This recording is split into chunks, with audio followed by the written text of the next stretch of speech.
மரம் வளர்ப்பில் அதிக ஆர்வம் கொண்டுள்ள திருச்சியை சேர்ந்த கட்டட தொழிலாளி ஒருவர் இதுவரைக்கும் 1000க்கும் மேற்பட்ட மரக்கன்றுகளை நட்டிருக்காரு. எந்தவித எதிர்பார்ப்பும் இல்லாம மரக்கன்றுகளை நட்டு வரும் இவரை பத்தின ஒரு செய்தி தொகுப்பு.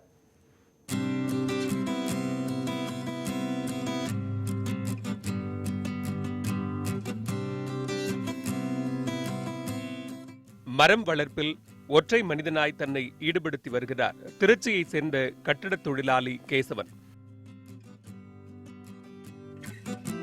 தனது சைக்கிளில் மரக்கன்றுகளோடு செல்லும் இவர் எங்காவது ஓரிடத்தில் மரக்கன்றுகளை நட்டால்தான் தனக்கு அன்றைய பொழுது நிம்மதியாக கழியும் என்கிறார்.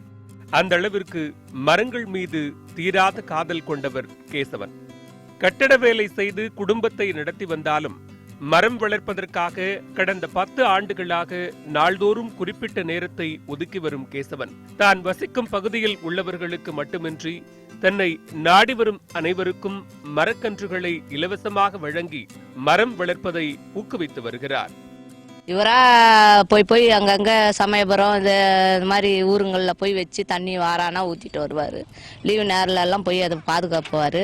அப்புறமா இந்த அப்துல் கலாம் இறந்ததுலேருந்து கண்ணுங்களை எல்லாருக்கும் ஃப்ரீயாக கொடுத்து எல்லாருக்கும் போய் பாதுகாப்புங்க மழை சேமிப்புக்காக பாதுகாப்புங்கன்னு சொல்லி செய்கிறாரு. இப்போ எல்லாருமே வந்து வாங்குறாங்க. எல்லாத்துக்கும் இலவசமாக கொடுக்குறாங்க. மழை இது இல்லாமல் இருக்கிறதுக்காக கரையில் போய் நட்டுட்டு தண்ணி ஊற்றிட்டு வராங்க. வேலைக்கு போயிட்டு வந்து நைட்டில் தண்ணி ஊற்றுறாங்க. கேட்குறவங்களுக்கு எல்லாத்துக்குமே கொடுக்குறாங்க. அங்கே ரோட் பக்கம்லாம் கொண்டு ஊனிட்டு தண்ணி ஊற்றிட்டு வராங்க.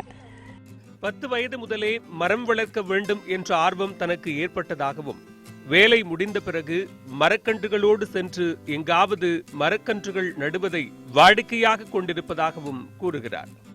ஒரு ஆள் மரம் வளர்க்கணும்.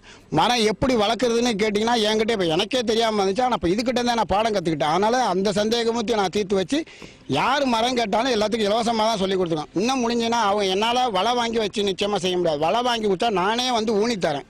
கரெக்டாக உங்கள் வீட்டில் ஊனித்தரேன். அதனால் வந்து பார்த்தீங்கன்னா எல்லாரும் மரம் வளர்த்தே ஆகணும்.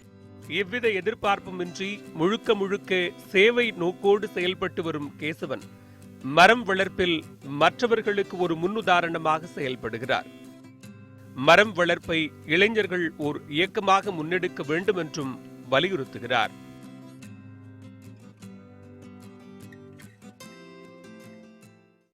தான் வாழும் காலத்தில் தனக்கும் தன் குடும்பத்தாருக்கும் தேவையான சொத்துக்களை சேர்க்க துடிக்கும் இன்றைய மனிதர்கள் மத்தியில் அடுத்து வரும் சந்ததியினருக்கான இயற்கையை பேணி காக்க உதவும் மரங்களை தான் வாழ்நாள் முழுவதும் வளர்த்து பராமரித்து இலவசமாக கொடுத்து வரும் இந்த மனிதர்களின் முயற்சி போற்றுதலுக்குரியது. திருச்சியிலிருந்து ஈ. கைரவன், நியூஸ் 18 தமிழ்நாடு.